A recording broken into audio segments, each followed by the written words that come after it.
Hello guys, स्वागत है आप सबका। तो आज हम बात करेंगे अदानी ग्रुप की, और ये बड़ी खबर निकल कर आ रही है। इसको पॉजिटिव खबर भी कह सकते हैं। कई बार साथ में मैंने कहा है कि अभी भले ही अदानी के शेयरों के अंदर तेजी नहीं आ रही है, जिनको जो देखिए सबको जो क्या करना है क्या नहीं करना है वो तो अपनी अपनी मर्जी की बात है। अभी गिरावट आई है वो बाजार की वजह से आई है, ऐसा मुझे लग रहा है। कई शेयरों के अंदर, दूसरे शेयरों के अंदर भी गिरावट आई हुई है। बाकी देखें तो सबसे पहले जिन कंपनी के मुझे ऐसा लग रहा है कि फंडामेंटल अच्छे है, उनके अंदर तेजी की संभावना रह सकती है। और हेडलाइन को देख सकते हैं कि अदानी ग्रुप का धमाकेदार प्रदर्शन 12 महीनों में 86,789 करोड़ रुपए ईबीटा हासिल करने का नया रिकॉर्ड। और कंपनी वाइज भी हम देखेंगे तो सब्सक्राइब जरूर कर लें हमारे चैनल को।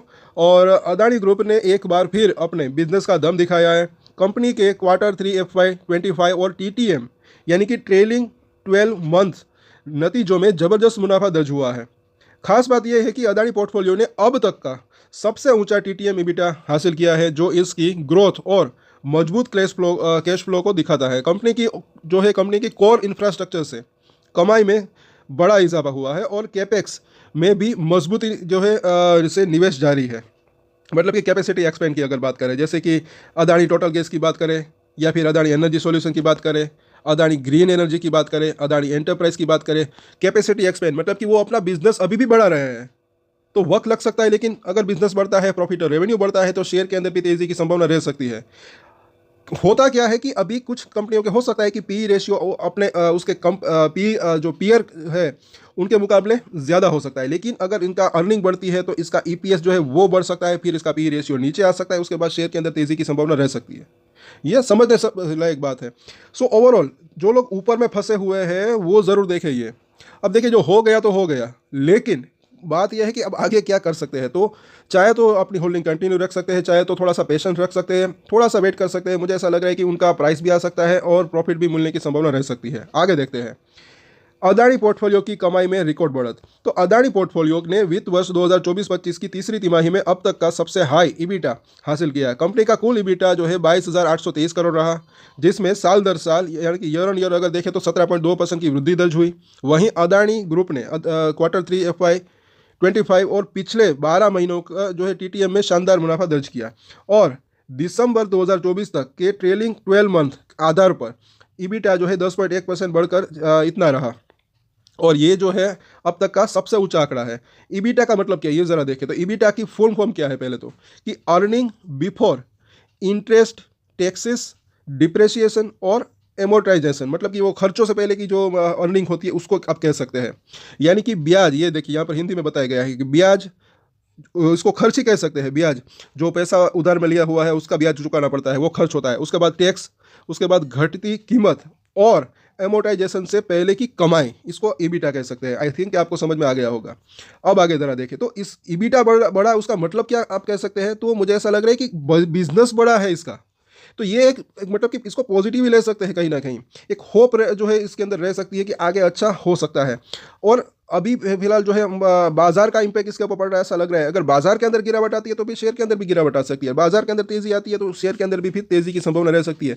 और पिछले दिनों की बात अलग है, तब जो है कुछ आरोप लग रहे थे, फलाना ढिकाना सब कुछ वो चलता रहता था। अभी की बात अलग है।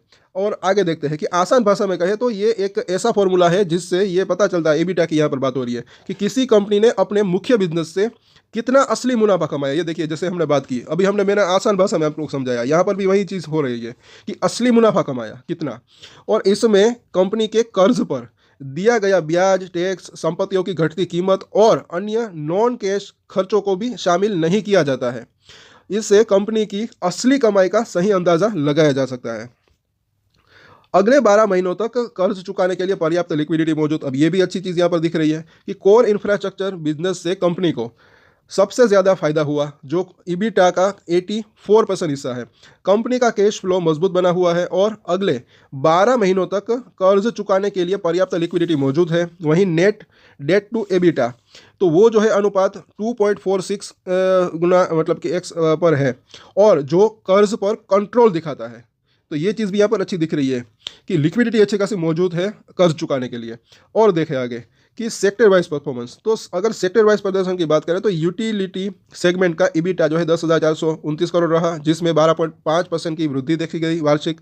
वहीं टीटीएम आधार पर यूटिलिटी का ईबीटा जो है इतना रहा और इसके अंदर इतनी बढ़ोतरी देखी गई।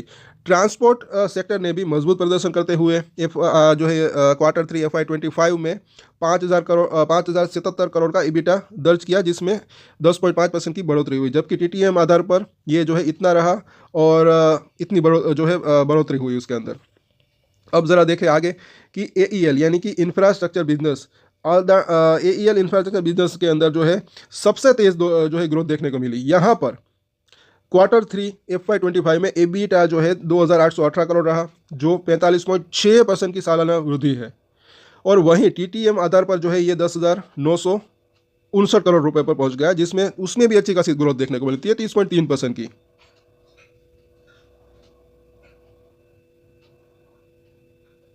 और आगे बात करें तो सीमेंट सेक्टर ने भी शानदार प्रदर्शन किया। इन कंपनियों के ऊपर आप चाहे तो अपनी नज़र बना कर रख सकते हैं, जिसमें Q3 FY25 में ईबीटा जो है इतना रहा और इतनी जो है ज़बरदस्त ग्रोथ देखने को मिली।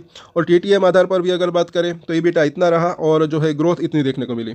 हालांकि AEL एग्जिटिंग बिजनेस में जो है थोड़ी गिरावट देखने को मिली। Q3 FY25 में इसका ईबीटा जो है 1425 करोड़ रहा, जो ईयर ऑन ईयर बेसिस के ऊपर अगर देखें तो 17.9% कम है। वहीं टीटीएम आधार पर भी इसमें जो है 7.9% की गिरावट दर्ज हुई और ये 5,865 करोड़ पर आ गया। और बात करें आगे आखिर में कि कुल मिलाकर अदानी पोर्टफोलियो का ईबीटा कुल मिलाकर यहाँ पर अगर बात करें तो 22,823 करोड़ रुपए रहा, जिसमें 17.2% की सालाना वृद्धि हुई, जबकि टीटीएम आधार पर कंपनी ने 789 करोड़ का ईबीटा दर्ज करके नया रिकॉर्ड बनाया है। तो ये जो है इसकी पूरी की पूरी खबर है। अब शाम को हम डिटेल में जो है कंपनी वाइज भी जो है हम बात करेंगे, तो सब्सक्राइब जरूर कर हमारे चैनल को। कंपनी वाइज भी हम बात करेंगे कि कितना ईबीटा रहा, क्या क्या बिजनेस के अंदर देखने को मिला। ये Q3 की अगर बात करें तो सब्सक्राइब जरूर कर हमारे चैनल को। और ये चीज़ एक समझने लायक है। देखिए, पहले की बात अलग है, अब की बात अलग है। मुझे ऐसा लग रहा है कि जो भी कंपनी के फंडामेंटल अच्छे हैं, जैसे कि वीडियो की शुरुआत में हमने बात की, जिस भी कंपनी में आगे चलकर प्रॉफिट और रेवेन्यू अगर जो है बढ़ता है तो उसके बाद शेयर के अंदर भी तेज़ी की संभावना रह सकती है, क्योंकि अगर शेयर का EPS बढ़ता है तो उसका PE रेशियो अभी जिनका PS के मुकाबले हाई है वो PE रेशियो नीचे आ सकता है, उसके बाद शेयर के अंदर भी तेज़ी की संभावना रह सकती है। और हाँ, अगर एक चीज़ और है कि बीच में अगर कुछ पॉजिटिव सरप्राइज न्यूज़ आए तो जल्दी भी तेज़ी की संभावना रह सकती है। सो ओवरऑल जो है शाम को हम डिटेल में कई शेयरों के ऊपर चर्चा करेंगे। तब तक के लिए अगर आपको ये वीडियो अच्छा लगा तो लाइक, शेयर एंड सब्सक्राइब जरूर करें हमारे चैनल को। और एक स्टैंडर्ड डिस्क्लेमर जो कि मैं हमेशा देता हूँ, आप कोई भी ट्रेड ले उससे पहले अपनी रिसर्च करें, अपने फाइनेंशियल एडवाइजर की सलाह ले, उसके बाद ही कोई डिसीजन ले। और डिसीजन ले तो उसकी जिम्मेदारी मेच्योरिटी के साथ खुद ही ले। ये वीडियो मैंने एजुकेशन पर्पस के लिए बनाया है, मेरी तरफ से कोई भी बाय या सेल की रिकमेंडेशन नहीं है। Thank you.